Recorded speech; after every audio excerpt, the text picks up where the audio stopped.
Hey brother, I want you to take a deep breath and listen closely. If you're here today, it's because you're likely dealing with one of the most frustrating feelings, losing someone you care about. Maybe it was a sudden change, or maybe there was a gradual pullback that left you confused, hurt, and unsure of what went wrong. Today, I'm going to walk you through how to get her back. Not by begging or pleading, but by changing your approach, your mindset, and ultimately, your life. This is not just about trying to fix a relationship, it's about fixing you, becoming the person who can attract love, respect, and connection again. Trust me when I say this isn't the end, it's just the beginning of something much bigger. Let's dive in. Number 1, understanding the difference between vulnerability and neediness. You see, one of the biggest mistakes many men make when they feel like they're losing a woman is they start acting out of neediness. They start over-communicating, sending multiple texts, calling too much, apologizing repeatedly. You need to understand that vulnerability is very different from neediness. When you express your feelings honestly, saying, "I miss you" or "I still care," that's vulnerability. Vulnerability is powerful because it shows authenticity. But when you cross the line and start desperate texting, chasing her down, or trying to convince her to stay, you create pressure. And here's the thing about pressure, it always pushes people away. Think about it for a second. If you were her, would you want someone who's constantly in your face, begging for attention? Or would you want someone who's strong, calm, and knows their worth? The second option is infinitely more attractive. Now, I'm not telling you to cut off communication completely, because honest expression is important, but I am telling you that no one is attracted to desperation. Instead, express your feelings from a place of strength, not need. Number 2, control boundaries and human nature. Here's another thing that most men miss. Control is an illusion, but boundaries are everything. You might have heard the term relationship dynamics before. What this essentially refers to is the balance of power between two people. If you're constantly available, always doing things for her, always waiting for her, you're giving up your control. Now, I'm not saying that relationships should be all about power struggles, but there must be mutual respect and understanding. When you lose sight of your own boundaries to accommodate her every whim, you signal that your needs don't matter, and that's never attractive. But here's what happens when you establish boundaries. When you value yourself enough to say, "This is where I stand, and I'm not going to compromise myself just to please you." It changes the game. She'll see that you respect yourself, and that creates space for her to respect you too.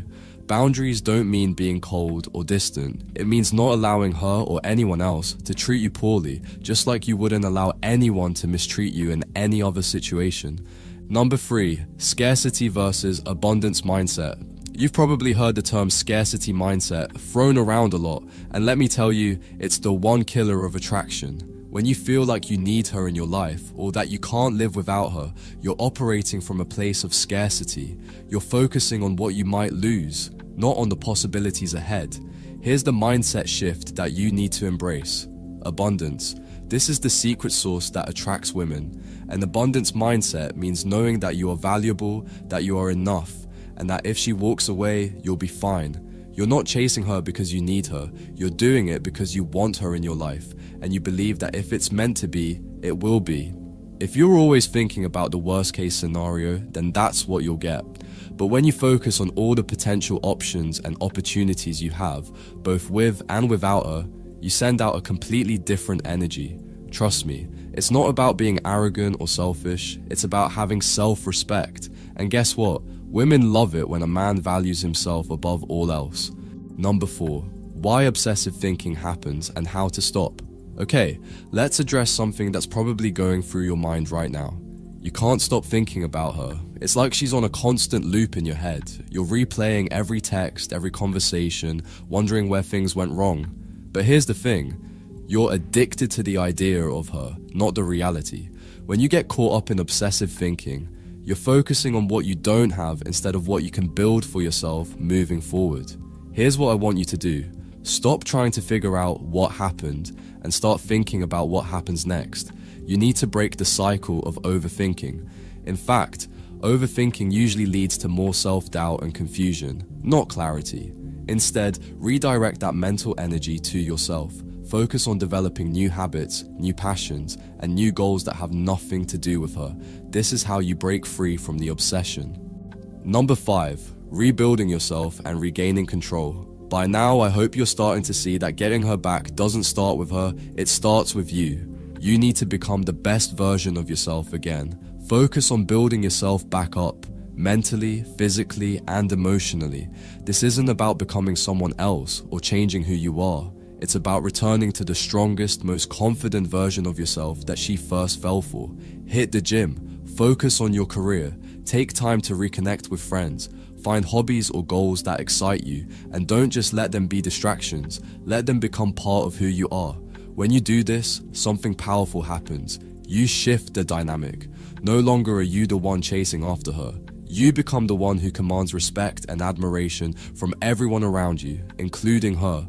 It's not about playing hard to get. It's about being so busy living your best life that she becomes curious about what you're up to.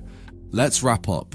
You can get her back, but it's going to take time, self-reflection, and a mindset shift. If you follow these steps and really focus on becoming the best version of yourself, the results will speak for themselves. Whether she comes back or not, you will have gained something far more valuable, a better understanding of yourself and a renewed sense of confidence. Remember, getting a girl back isn't about being perfect or changing who you are. It's about showing her and yourself that you have something special to offer regardless of what happens. Keep growing, keep evolving, and never settle for less than what you truly deserve. If you found this video helpful, don't forget to like, share, and subscribe for more content like this.